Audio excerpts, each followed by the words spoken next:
And now to an update on a story NewsNation has been covering since the very beginning, the quadruple murder of 4 Idaho University students. The school now announcing the house where the killings took place will be torn down. The house was given to the university by the original owner. The school will be opening a memorial garden on campus. Meanwhile, we are learning more about suspect Bryan Kohberger's possible connection to the 4 victims. People magazine reporting that Kohberger had photos of one of the young women downloaded on his phone, but did not reveal which one. Joining us now, former FBI Special Agent Jennifer Coffindaffer. Jennifer, thank you so much for being here. Thank you for having me, Natasha. If it is true that Kohberger had photos of one of the victims on his phone, how significant is this, and how does it change this case for prosecutors? Well, it certainly is significant if indeed that information exists. It gives us an insight into what Bryan Kohberger was looking at, what Bryan Kohberger was interested in, and it makes a direct connection between Bryan Kohberger and at least one of these victims. And there's been a lot of speculation on how the victims could have come into the suspect's crosshairs, from social media to maybe a restaurant 2 of the young women worked at. How likely is it that the suspect made some sort of surveillance of the victims ahead of the attack? Well, we know from the probable cause affidavit that indeed he was in that vicinity at least 12 different occasions.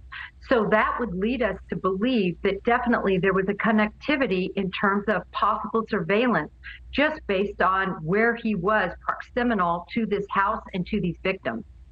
And that People magazine article did not detail what kind of photos were on his phone, if they were just downloaded from social media or actually physically taken by Kohberger himself. Would it make a difference in the investigation if it were one or the other? Yes, certainly stronger if it was surveillance evidence.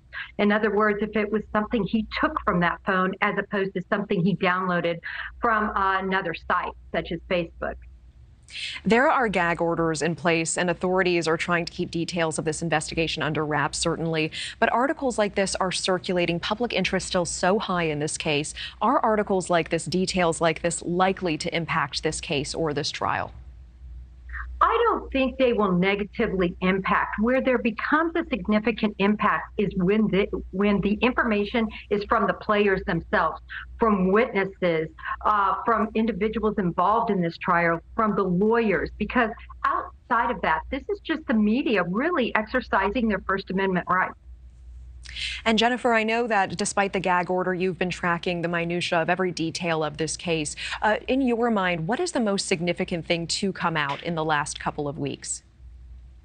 Well, I think it's very significant, some of the interviews conducted with his previous friends, his circle, and it shows us that he did everything in a very big fashion, if you will. When he went to lose weight, it wasn't 10 or 20 pounds, it was over 100 pounds.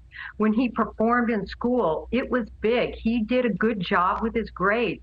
And finally, just talking about his drug addiction. This wasn't smoking a joint as someone in high school. This was shooting up heroin. So it seemed like everything he did was in sort of grandiose fashion. What can we read into someone who lives their life in extremes like this?